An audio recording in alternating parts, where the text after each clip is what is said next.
चलिए बच्चों, आपका क्लास मैं शुरू करता हूँ। आपको यदि याद होगा तो हम लोग आइसोसेलेस ट्रायंगल के बारे में पढ़ रहे हैं, समद्विबाहु त्रिभुज के बारे में और उसके प्रॉपर्टी के बारे में हम लोग पढ़ रहे थे। पिछले क्लास में हम लोगों ने कुछ क्वेश्चन किया था। आज का क्लास भी कॉन्सेप्ट विद सम क्वेश्चन से रिलेटेड है। तो आज का जो क्लास है वो रेशियो पर फोकस्ड है, मतलब किसी भी समद्विबाहु त्रिभुज का साइड का रेशियो दे रखा है और कोई एक इंफॉर्मेशन दे रखा है, जैसे कि पेरीमीटर दे रखा है या एरिया दे रखा है। ठीक, इस दो गिवन इंफॉर्मेशन से किसी बचे हुए इंफॉर्मेशन के बारे में पूछ लेगा। तो इस क्वेश्चन को हम कैसे अप्रोच करेंगे, तो पहले इससे रिलेटेड हम लोग कुछ कॉन्सेप्ट को कलेक्ट कर लेते हैं जो क्वेश्चन सॉल्व करने में उपयोगी होगा। तो शुरुआत करते हैं।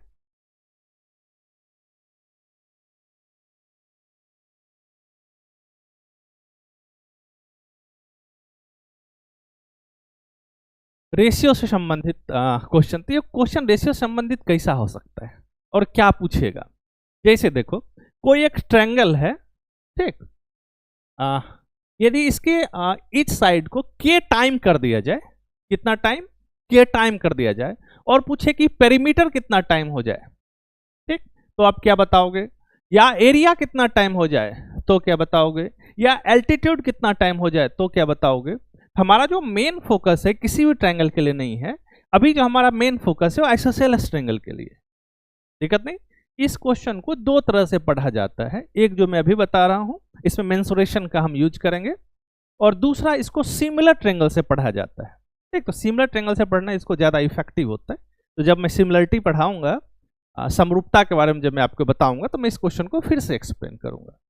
ठीक है, अभी तत्काल मेंसुरेशन का यूज करके इस क्वेश्चन को करते हैं। अब क्वेश्चन है कि कोई एक ट्रायंगल है, ठीक ना, और उसके प्रत्येक साइड को के टाइम इंक्रीज कर दे। देखो कितना के टाइम बढ़ाया जाता है, तो उसका पेरीमीटर मतलब परिमाप कितना टाइम से बदलेगा। तो यहां जो लिखा हुआ है वह के टाइम से बदलेगा। अब क्वेश्चन है कि ऐसा क्यों, आप बोल रहे हैं तो मैं क्यों मान लूं। ठीक, ये दो ट्रायंगल को कंपेयर भी करके बताता है। तो देखो मैं इसको करके दिखाता हूं। हमारे पास कोई शुरुआत में एक ट्रायंगल है, इसका मैं एक कोई नाम ले लेता हूं, लिख लेता हूं। मान लो कि यह ए है, बी है और सी। ठीक, ये ट्रायंगल एबीसी है। ए के सामने वाले साइड का जो मेजरमेंट है, जो लेंथ है, उसको हम ए से लिख रहे हैं। बी के सामने जो है इसको हम बी से लिख रहे हैं, और सी के सामने जो है उसको सी से लिख रहे हैं। ठीक, अभी हमने आइसोसेलेस ट्रायंगल पे फोकस नहीं किया है, लेकिन हमारा जो टॉपिक है वो आइसोसेलेस ट्रायंगल पे, समद्विबाहु त्रिभुज पे। और समद्विबाहु त्रिभुज पे करना ट्रायंगल, जनरल ट्रायंगल के करने के रिस्पेक्ट में ज्यादा आसान होता है। ठीक है, देखो अभी हम जनरल के लिए बता रहे हैं। अब इस एक नया ट्रायंगल है पी क्यू आर, और इस ट्रायंगल का पहले ट्रायंगल से क्या रिलेशन, ये देख लो। अब इसका जो साइड है एबीसी के, एबीसी जो ट्रायंगल है, इसके ईच साइड लेंथ को के टाइम कर दिया गया है। कितना टाइम कर दिया, के टाइम। अच्छा बताओ, तो ये कितना हो जाएगा, नीचे वाला देखो, ये क्यू आर कितना हो जाएगा, ए इंटू के। ये कितना हो जाएगा, बी इंटू के। और ये कितना हो जाएगा, सी इंटू। इसका यदि पेरीमीटर यदि आप निकालो, तो किसी भी पॉलीगन के पेरीमीटर निकालने का हमारे पास जो जनरल फॉर्मूला है कि उसके तीन साइड को क्या करते हैं, सम कर देते हैं। इसका पेरीमीटर कितना हो जाएगा, देखो ए प्लस बी प्लस। ठीक, और यदि हम इसका पेरीमीटर फाइंड आउट करते हैं तो क्या आ जाएगा, ए के बी के प्लस, ये कॉमन कर लिया, कितना टाइम से बढ़ गया, देखो इसका कितना, ए प्लस बी प्लस सी है, और ये कितना टाइम है, के इंटू दिस क्वांटिटी। तो कितना टाइम से बढ़ गया, तो के टाइम से बढ़ गया। तो याद रखें किसी भी ट्रायंगल के लिए हम किए। ठीक, मतलब किसी भी ट्रायंगल में यदि ईच साइड लेंथ को एक पर्टिकुलर नंबर से इंक्रीज करवा दे, सॉरी नंबर से नहीं, पर्टिकुलर टाइम इंक्रीज करवा दे, यहां सबको के टाइम इंक्रीज करवाए हैं, है ना, के टाइम से बढ़ा दिया, के गुना कर दिए, तो उसका जो पेरीमीटर है वो भी के गुना हो जाता है। अब क्वेश्चन है, अब हम आइसोसेलेस ट्रायंगल में इसको शिफ्ट करते हैं, तो ये आइसोसेलेस ट्रायंगल के लिए भी फॉर्मूला लग जाएगा। ठीक, अब क्वेश्चन है कि किसी भी आइसोसेलेस ट्रायंगल के ईच साइड को के टाइम कर दिया, तो इक्वल साइड से जो बनता हुआ आपको जो एल्टीट्यूड बनेगा, इक्वल साइड से जो वर्टेक्स होगा उससे जो हम एल्टीट्यूड ड्रॉ करेंगे, एंगल बाइसेक्टर करेंगे और मीडियन ड्रॉ करेंगे, ये तो एक ही कोइंसाइड कर जाता है, इक्वल लेंथ का होगा, तो ये कितना टाइम हो जाता है, ये हमारे लिए उपयोगी है। देखो तो मैं अगले पेज में कर रहा हूं। हमारा क्वेश्चन क्या है समझ रहे हैं, मतलब अब हमारा आइसोसेलेस ट्रायंगल है और आइसोसेलेस ट्रायंगल के ईच साइड को के टाइम हमने कर दिया, के गुना कर दिया। अब इक्वल साइड से जो बनता हुआ वर्टेक्स है उससे जो मीडियन ड्रॉ करेंगे या एल्टीट्यूड ड्रॉ करेंगे या एंगल बाइसेक्टर ड्रॉ करेंगे, ये कितना टाइम हो जाता है, ये कर रहे हैं। मतलब देखो ध्यान से, हमने एक ट्रायंगल लिया, बड़ा ले लेते हैं, ए बी सी, ये आइसोसेलेस है। आइसोसेलेस है तो आइसोसेलेस का कंडीशन हम लिख लेते हैं ए बी ए सी के इक्वल है, कोई दिक्कत नहीं। इस साइड लेंथ को थोड़ा नीचे लिखते हैं इसको, ताकि हमको करना आसान हो जाए। ठीक, यहां लिख दे रहा हूं, देखो ये आइसोसेलेस कैसे है, तो ए बी और ए सी आपस में इक्वल है, मतलब जितना लेंथ इसका उतने लेंथ इसका, आइसोसेलेस हो गया। अब इसका ये साइड ए ले लेते हैं और इसको बी ले लेंगे, तो ये भी क्या हो जाएगा, बी हो जाएगा, दिक्कत नहीं। अब हमारा क्वेश्चन है कि यदि इसके ईच साइड को के टाइम कर दिया जाए, अब एक नया ट्रायंगल बना है,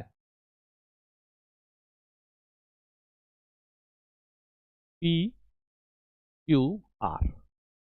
अब ये ए है तो ये कितना हो गया, ए टाइम के, ये बी है तो ये कितना हो गया, बी टाइम के, और ये बी है तो ये बी के। देखो ये आइसोसेलेस ट्रायंगल है, इसके साइड को यदि हम के टाइम किए हैं, फिर भी यह कैसा ट्रायंगल, आइसोसेलेस ट्रायंगल है। क्यों भाई, इसका और इसका मेजर आपस में इक्वल है। अब हमारा क्वेश्चन है, इसका यदि हम एल्टीट्यूड ड्रॉ करें इक्वल साइड से, ध्यान देना मैं बार बार बोल रहा हूं कि इक्वल साइड जो वर्टेक्स बन रहा है वहां से हम ड्रॉ कर रहे हैं, इसका जो लेंथ होगा और इसका लेंथ जो होगा यहां से, इसमें हम रिलेशन ढूंढना चाह रहे हैं, ठीक ना। देखो ध्यान से कैसे हम रिलेशन ढूंढेंगे,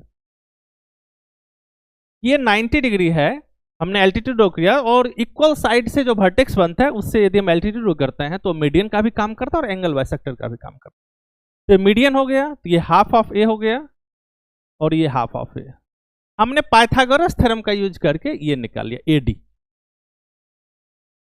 एडी कितना हो जाएगा भाई, square root of B square minus A by 2 का, ये ए है, दिक्कत नहीं। इसको सॉल्व किए और हमारे पास क्या आया, B square minus A square by 4। इस इंफॉर्मेशन को इसे रखते हैं। अब इसमें हम यहाँ जो कुछ नाम दे देते हैं पीई, हम पीई निकालना चाह रहे हैं। देखो ये ए के है और ये मीडियन, एल्टीट्यूड रोकिए और ये मीडियन भी हो जाएगा, ये हो जाएगा ए के बाई 2, ए के बाई 2। अब पाइथागोरस थ्योरम का यूज करके हम, ये पी है ए नहीं, पीई निकाल लेते हैं। तो पी क्या हो जाएगा, ध्यान से देखो तो पी जो हमारा होगा स्क्वायर रूट ऑफ बी के का होल स्क्वायर माइनस ए के बाई 2 का होल स्क्वायर। अगला स्टेप थोड़ा सा इसको सॉल्व कर लेते हैं। हम इसको लिख देंगे बी स्क्वायर के square minus A square by 4 के स्क्वायर। देखो के स्क्वायर कॉमन करेंगे तो स्क्वायर रूट ऑफ के स्क्वायर होगा, तो कितना बाहर आएगा बाबू, के बाहर आ जाएगा। हमारा बचा क्या, B square minus A square by 4। Compare करो, देखो इसका क्या है, ये दे रखा है एडी का वैल्यू और इसमें एडी का वैल्यू क्या है, के टाइम आ गया। तो हम यहाँ से कंक्लूजन पे जा सकते हैं, यदि साइड को के टाइम बढ़ाते हैं तो क्रॉसपॉन्डिंग जो इक्वल साइड से बनता हुआ जो आपको मीडियन दिख रहा हो या एंगल बाइसेक्टर दिख रहा हो या एल्टीट्यूड दिख रहा हो, वो भी के टाइम इंक्रीज हो जाता है। अभी हमने पीछे पढ़ा कि साइड को के से बढ़ाते हैं पेरीमीटर के से बढ़ जाता है, के टाइम हो जाता है। अब साइड को के से बढ़ाए तो यहाँ पर हम बस एक स्पेसिफिक डिराइव किए हैं कि इक्वल साइड से जो वर्टेक्स बनेगा उससे जो एंगल बाइसेक्टर होगा, मीडियन होगा और जो एल्टीट्यूड होगा वो के टाइम्स हो जाता है। मैं फिर से कह रहा हूँ, सिमिलर ट्रायंगल के थ्रू पढ़ना इसको ज़्यादा आसान है, ठीक, लेकिन अभी इतना से काम मेरा चल जाएगा। अब अगला क्वेश्चन है कि ये समझ गए तो आप इसको लिखिए 1 मिनट।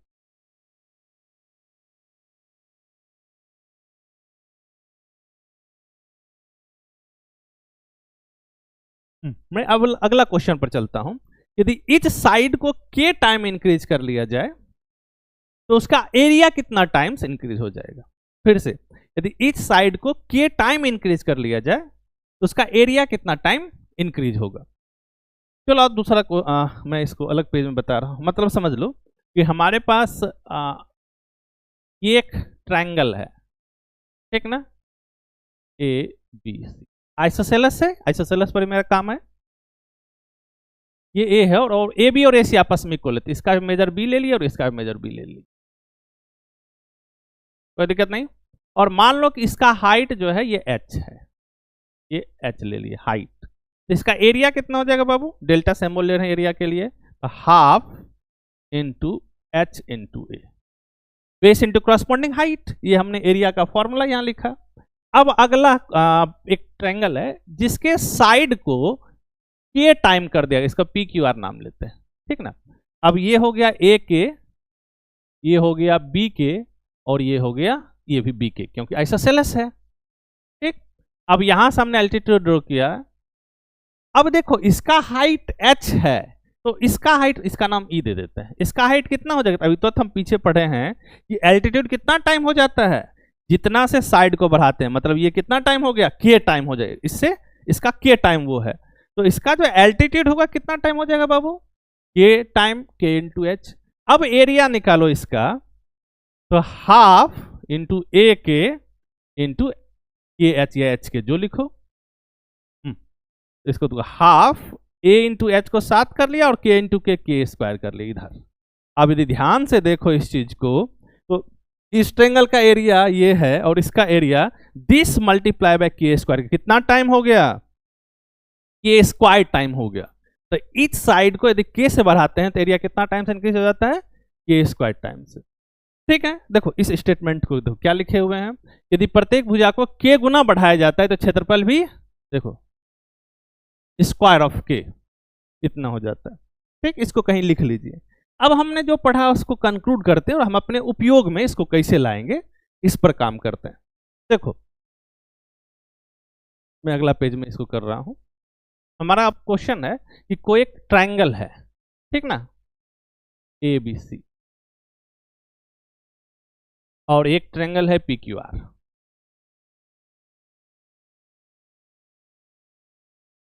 ठीक।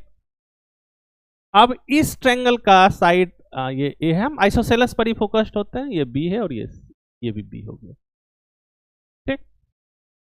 अब इसका जो के टाइम इंक्रीज कर लिया, ए के बी के और बी के, ठीक। ध्यान से देखना, यदि इसका पेरीमीटर P है, P पेरीमीटर के लिए यूज कर रहे हैं, इसका पेरीमीटर कितना हो जाएगा, K टाइम P। इसका यदि एरिया A है तो इसका एरिया कितना हो जाएगा, K स्क्वायर टाइम हो जाएगा, ठीक ना। इसका एल्टीट्यूड हाइट यदि h है, इसका हाइट कितना हो जाएगा, K इंटू एच। और कहां से भाई, तभी हम इक्वल साइड से जो एल्टीट्यूड का कॉन्सेप्ट है वही पढ़े हम, ये इंफॉर्मेशन है हमारे पास, ठीक। इससे इधर कैसे लौटेंगे, यहां से इधर तो इससे इधर कैसे लौटेंगे, ऐसे समझो, यदि इसका पेरीमीटर यदि के टाइम है, ठीक, ये कैसे हो जाएगा 1/k, इसका दे रखा है एरिया, इसका कैसे निकालेंगे, तो के स्क्वायर से डिवाइड कर देंगे, और इसका देखो इधर एल्टीट्यूड दे रखा है, कैसे निकालेंगे, के से डिवाइड कर देंगे। ये हमारा बेसिक कॉन्सेप्ट है, ठीक। इसको दूसरा तरह से कैसे पूछ सकता है कि मान लो कि यदि ये इंप्रूव कर रखा है और इसका जो एरिया दे रखा है ये दे रखा है, ठीक, मतलब इस इंक्रीज करने के बाद जो नया ट्रायंगल बना उसका एरिया का इंफॉर्मेशन दे रखा है। अब पूछेगा कि आप बताओ कि इसका साइड कितना टाइम इंक्रीज करवाया गया है, तब कैसे करेंगे, देखो इधर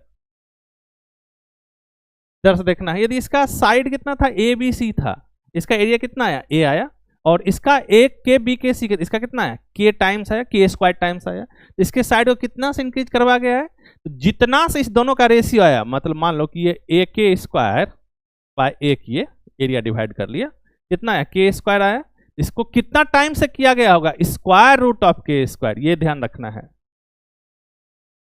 दिक्कत नहीं, मतलब के टाइम्स, मतलब इसको के टाइम्स किया गया होगा तब ये आया है, दिक्कत नहीं ना। तो ये जो चार्ट है ये इंफॉर्मेशन है, इसको थोड़ा ध्यान से बस लिख लो। ये यदि ये भी समझ में नहीं आ रहा है तो कोई दिक्कत नहीं, क्वेश्चन में इसको एक्सप्लेन कर दूंगा। इसको एक बार बस चार्ट लिख लीजिए।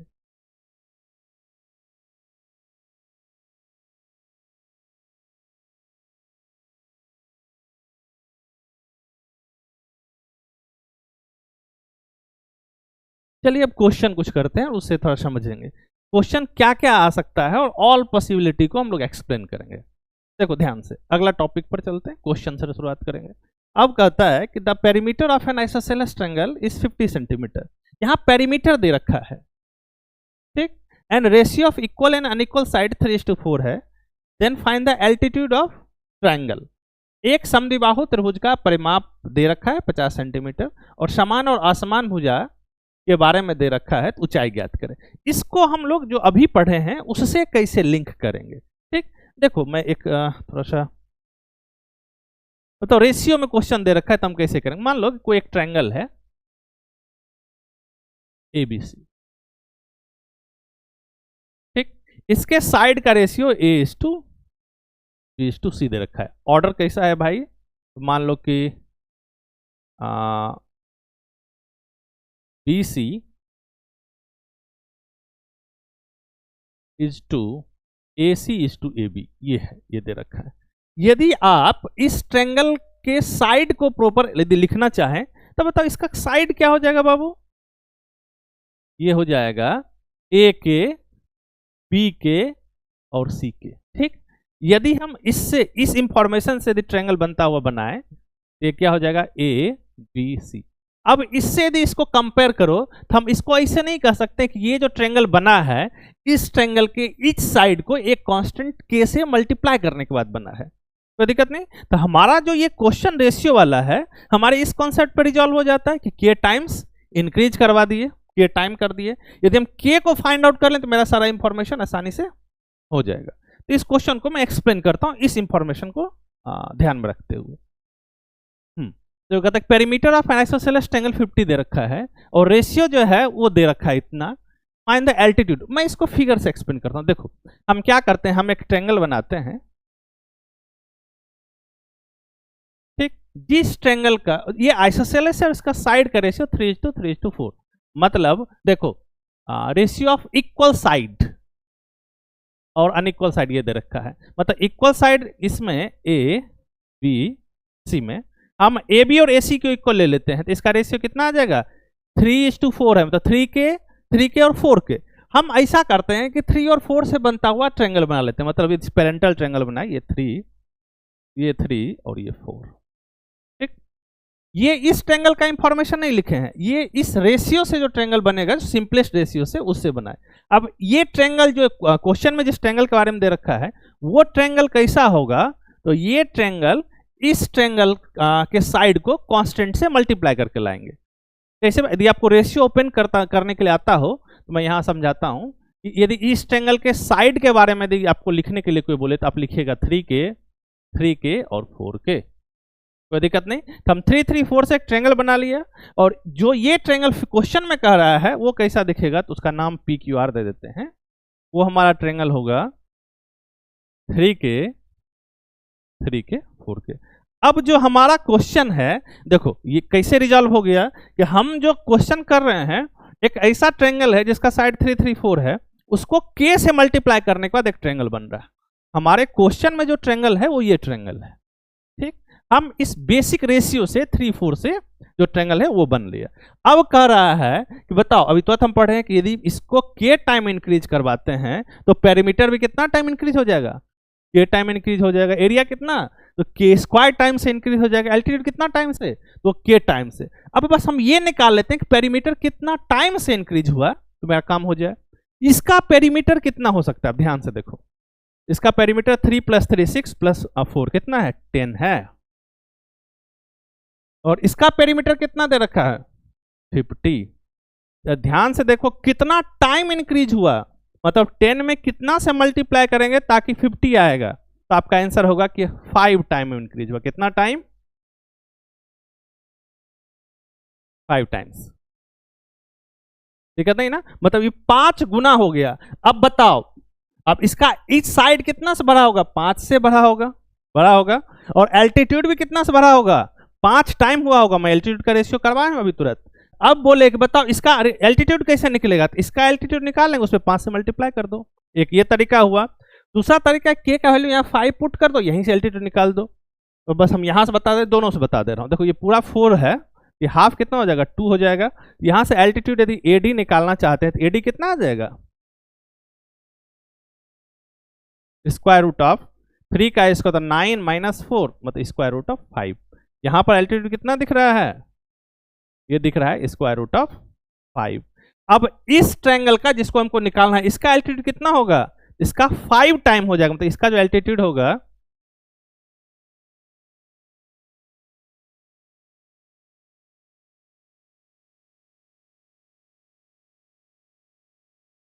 इसका जो एल्टीट्यूड हो जाएगा, मैं इसे लिख देता हूं, ये हो जाएगा 5√5। यही हमारा आंसर आ गया। कोई दिक्कत नहीं, देखो पहला आंसर हमारा करेक्ट है। हम कैसे बनाए यदि आप समझ पा रहे होंगे, तो हमने इस ट्रायंगल के इंफॉर्मेशन को लिखा और इसका यूज करके हम यहां से निकाल लिए। और यूज करने के लिए हमने कांस्टेंट के कैसे फाइंड आउट किया, तो पेरीमीटर का यूज करके, कहां गया पेरीमीटर, हाँ पेरीमीटर का यूज करके हमने फाइंड आउट किया। तो कितना टाइम से पेरीमीटर इंक्रीज हुआ, 5 टाइम से, तो साइड भी 5 टाइम से, एल्टीट्यूड भी 5 टाइम से, एरिया पूछे तो कितना टाइम से, तो 5 × 5 तो 25 टाइम से इंक्रीज हो जाएगा। मतलब यदि इसका एरिया हमको मिल जाए, देखो इसका एरिया कितना है, ये क्वेश्चन आपका हो गया। एक बार इसको देख लो, मैं फिर बताता हूं इससे और क्वेश्चन क्या पूछ सकता है।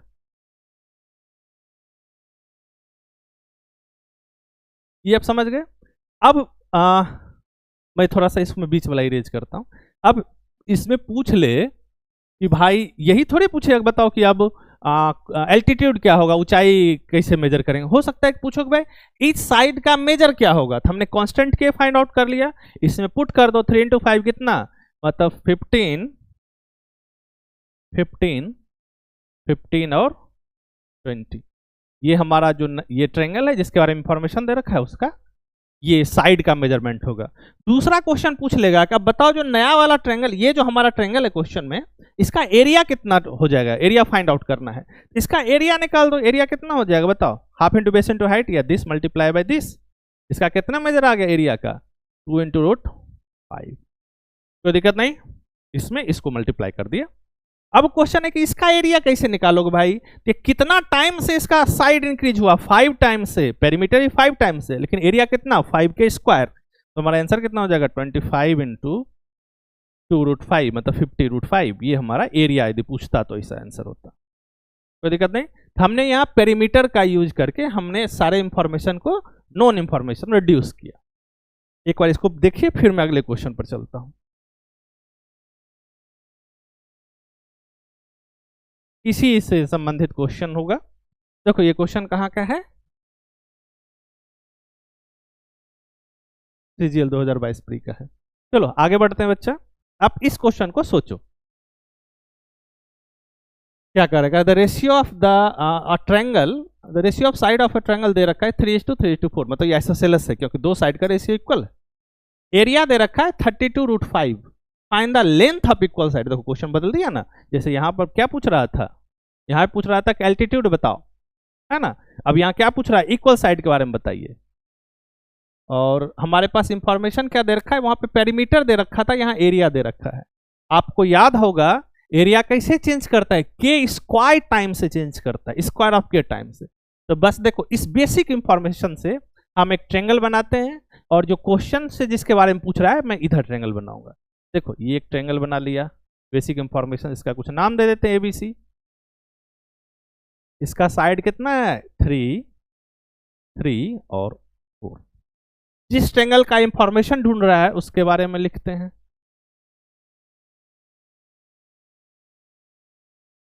देखो इसका जो साइड कितना होगा, इससे के टाइम, वही हमको के फाइंड आउट करना है, 3K, 3K और 4। ठीक, अब कह रहा है कि इसका जो एरिया दे रखा है, इसका एरिया 32√5 दे रखा है। कोई दिक्कत नहीं, हम इसका एरिया फाइंड आउट कर लेते हैं, फिर दोनों से कंपेयर कर लेंगे एरिया कितना टाइम से इंक्रीज हुआ। ठीक, यदि एरिया के स्क्वायर टाइम से इंक्रीज होगा तो पेरीमीटर स्क्वायर रूट ऑफ के स्क्वायर, मतलब के टाइम से होने वाला है, साइड भी के टाइम से होने वाला है। दिक्कत नहीं। देखो इसका एरिया निकालने के हम यहाँ परपेंडिकुलर ड्रॉ किया, तो ये इसको बाइसेक्ट कर दिया, तो ये 2 हो गया। ये 9 का स्क्वायर माइनस 2 का स्क्वायर मैं लिख ही देता हूँ, हम इसका नाम डी दे दे रहे हैं, तो हम ए डी निकाल रहे हैं। और ए डी कैसे निकलेगा भाई? स्क्वायर रूट ऑफ 3 का स्क्वायर माइनस 2 का स्क्वायर, मतलब स्क्वायर रूट ऑफ 9 माइनस 4, मतलब स्क्वायर रूट ऑफ 5। दिक्कत नहीं। अब यदि एरिया निकालना है तो इसको इससे मल्टीप्लाई कर देंगे सीधे सीधे। हमारा जो आंसर आया एरिया का इस ट्रायंगल का, वो आया 2√5। ठीक। अब इस ट्रायंगल का एरिया कितना है? 32√5 है ना। इसका एरिया कितना है? 32√5। इसको हम डेल्टा 1 से लिख लेते हैं। ठीक। अब देखो ये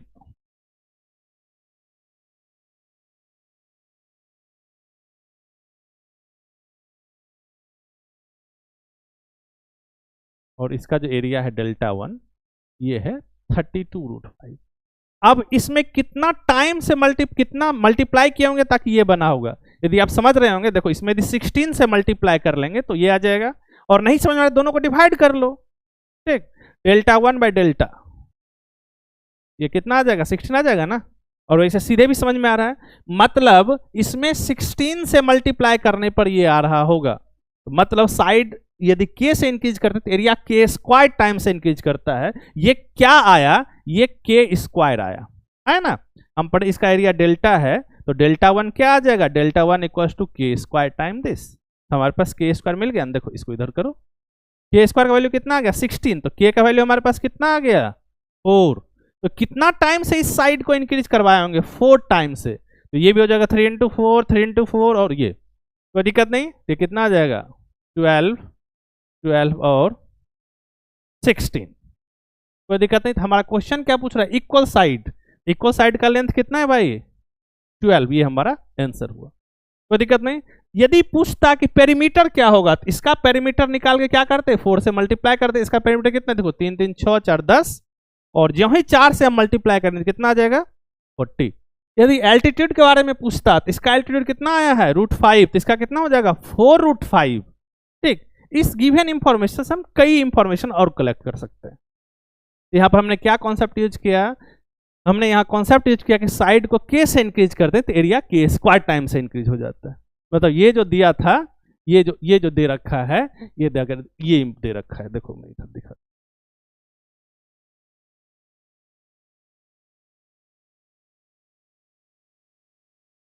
ये दे रखा है। इसका एरिया ए था, तो इसका एरिया कितना हो गया था? ए इंटू के स्क्वायर। ये हमारे पास इंफॉर्मेशन दी, और हम यहाँ से के फाइंड आउट कर लिया, और के फाइंड आउट करने से बस के को सब्स्टिट्यूट कर दिया। ये हमारा बेसिक आइडिया है। देखो आगे बढ़ते हैं बाबू, और दूसरे क्वेश्चन पर चलते हैं। ये आप समझ गए ना? इसमें कुछ करना नहीं था, बस इस इंफॉर्मेशन का यूज करके निकाले। चलो अगले क्वेश्चन पर चलते हैं। आप इसको करिए, एक बार पढ़ो, मैं थोड़ा सा हटता हूं। ये कह रहा है कि ratio of an equal side and unequal side of an isosceles triangle में 3:5 दे रखा है। यहां पर एरिया दे रखा है, पेरीमीटर निकालना है। एक संधिबाहु त्रिभुज के समान भुजा और असमान भुजा का अनुपात दे रखा है, और क्षेत्रफल दे रखा है। तो आपको इसका परिमाप निकालना है। मेन काम है के फाइंड आउट करना। देखो इस गिवन इंफॉर्मेशन जो ट्रायंगल बनता है उसको बनाते हैं, जो बेसिक ट्रायंगल है। कितना हो जाएगा? इक्वल साइड 3 3 और 5। कोई दिक्कत नहीं। अब यहां जो दे रखा है इसका एरिया दे रखा है, ठीक ना। हम यहां से परपेंडिकुलर ड्रॉ करेंगे तो ये हाफ कर लेगा, इसका 5/2 हो जाएगा। एक चीज मैं आपको बताता हूं, तो 5/2 हो जाएगा तो फ्रैक्शन में आ जाएगा, और फ्रैक्शन से ज्यादा आसान होता है इंटीजर में काम करना। ठीक। हम यहाँ एक बेसिक रेशियो का कॉन्सेप्ट यूज करेंगे। हमेशा याद रखना, जब भी हमको बेस आए ना, इवन नंबर आए तो आसान हो जाएगा काम करना। क्यों? क्योंकि हम इससे यदि परपेंडिकुलर गिराते तो ये इसको बाइसेक्ट करता है। यदि इवन नंबर हो तो ये इंटीजर ही आ जाएगा, यदि ऑड हो तो देखो ये फ्रैक्शन आ रहा है 5/2 आ जाएगा। इस पर थोड़ा सा काम करना। ये कितना आ जाएगा? 5/2।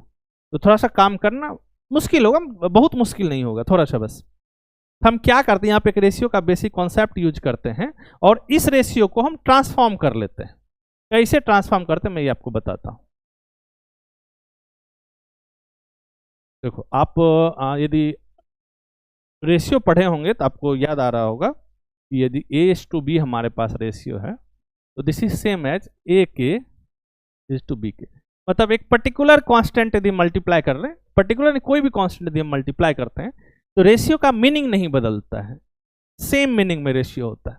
मतलब ये और ये एक दूसरे के इक्विवेलेंट है, समतुल्य है, दिक्कत नहीं ना। तो हम यहाँ क्या करेंगे, हमारा जो इंफॉर्मेशन दे रखा है क्यों करेंगे, सुविधा के लिए करेंगे, ठीक ना, बस ये समझना है। हमारे पास 3:5 है, हम अपने मन से 5 को इवन नंबर बनाने के लिए 2 से मल्टीप्लाई कर लेंगे। और मैं बताया कि इवन नंबर बनाने का क्या फायदा होगा, जब हम यहां से परपेंडिकुलर ड्रॉ करेंगे तो ये जो इंफॉर्मेशन हाफ करता है ये फ्रैक्शन में नहीं आएगा, इंटीजर में आ जाएगा। बताओ इवन नंबर से मल्टीप्लाई करने के क्या कर सकते हैं, 2 से भी कर सकते हैं, 4 से भी कर सकते हैं, 6 से भी कर सकते हैं, तो कोई भी इवन नंबर चुन सकते हैं। तो हम आसान सा काम आसान हो और कैलकुलेशन बहुत लंबा नहीं हो। जैसे देखो मैं इस दोनों को करता हूं, मैंने 2 यदि चुना ये 6:10 हो गया, और 4 चुना तो ये 12:20 हो गया, ठीक। यदि हम 2 चुनते हैं तो ये इंफॉर्मेशन हमारा 10 आता है और ये 5 आ जाएगा। यदि हम 4 चुन लेते हैं तो ये 20 आएगा और ये 10 आएगा, ठीक ना। अब इसका कैलकुलेशन लंबा होते जाएगा, ठीक। तो जितना बड़ा क्वांटिटी लेंगे उतना कैलकुलेशन लंबा होते जाएगा, इसलिए हम सिंपलेस्ट क्वांटिटी 2 ले लेंगे। फिर मैं कह रहा हूं कोई 4 ले, कोई 6 ले, तो उसका गलत नहीं है, ठीक ना। ये सिलेक्शन है, किसी आदमी को 2 लेना आसान है 2 ले लेगा, किसी को 4 लेना आसान है तो 4 ले लेगा, ठीक है। हम 2 कंसिडर करते हैं, और मैंने एक्सप्लेन किया 2 में क्यों कंसिडर कर रहा हूं। अब जो हमारा रेशियो है बच्चा, वो 3:5 नहीं होके 2 से मैंने मल्टीप्लाई कर दिया और वो 6:10 हो रहा है। मतलब हमारा जो अब रेशियो ये कन्वर्ट हो गया, इसको ध्यान रखना, ये 3:5 था, हमने 2 से मल्टीप्लाई कर दिया और हमारा जो रेशियो बचा 6:10 हो। अब इसका पैरेंटर हम बनाते हैं। देखो ये ट्रायंगल मैंने बनाया, ए बी और सी, ठीक। इसका मेजरमेंट लिखो, देखो 6 6 10, ये इसका इंफॉर्मेशन हो। अब जिसको निकालना है इसको इधर निकालते हैं, लिखते हैं। इसका एरिया बस दे रखा है, ठीक, और इसको किसी टाइम से इंक्रीज करवाना है के, इसका हो जाएगा 6 के, हालांकि इसका जरूरत नहीं पड़ेगा लेकिन फिर भी 10 के, ये हमारा इंफॉर्मेशन। अब इसका एरिया कितना टाइम इंक्रीज करवा रहे हैं वो यदि निकाले तो हम के निकल जाए, और के निकल गया तो बस पेरीमीटर को के टाइम से इंक्रीज करवा देंगे। तो बस यहां से हमने परपेंडिकुलर ड्रॉ किया, ये इसको 5 में डिवाइड कर देगा, 5 और ये भी 5, इसका नाम AD लिखना है। तो हम AD फाइंड आउट करते हैं, मैं इधर लिख रहा हूं।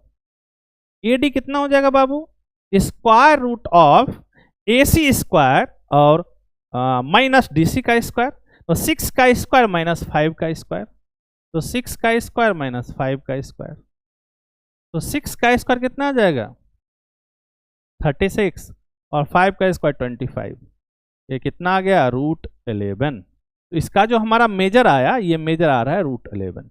यदि आप पूरे ट्रायंगल के एरिया का बात करें तो बस हम इस दोनों को मल्टीप्लाई कर लेंगे, तो एरिया कितना आया डेल्टा 5√11, कोई दिक्कत नहीं। अब इसका कितना दे रखा है, देखो इसका 18√11 दे रखा है, इसमें कितना से मल्टीप्लाई करेंगे ताकि ये आएगा, तो देखो 16 5 जा 16 5 80, कितना से मल्टीप्लाई करेंगे भाई, मल्टीप्लाई बाय 16, ये क्या आया, यही तो के स्क्वायर है, के स्क्वायर आ गया ना। ज्यों ही के स्क्वायर आया तो के कितना आएगा, तो के कितना आ जाएगा भाई 4, ठीक, के हमारा 4 आया, मतलब इसके इस साइड को 4 टाइम कर दिया गया है। इस साइड को 4 टाइम किया तो पेरीमीटर भी कितना टाइम हो जाएगा, 4 टाइम हो जाएगा। तो इसका पेरीमीटर कितना है, तीनों को जोड़ो, देखो 6 6 12 10, कितना हो गया 22 22, तो इसका पेरीमीटर कितना हो जाएगा, तो 22 इंटू 4 कितना आ जाएगा 88, इसका पेरीमीटर निकल गया, कितना निकल गया भाई 88। देखो ये तुम्हारा ऑप्शन हुआ। इसको देखो और मैं बताता हूं इससे और दूसरा क्वेश्चन क्या हो सकता है।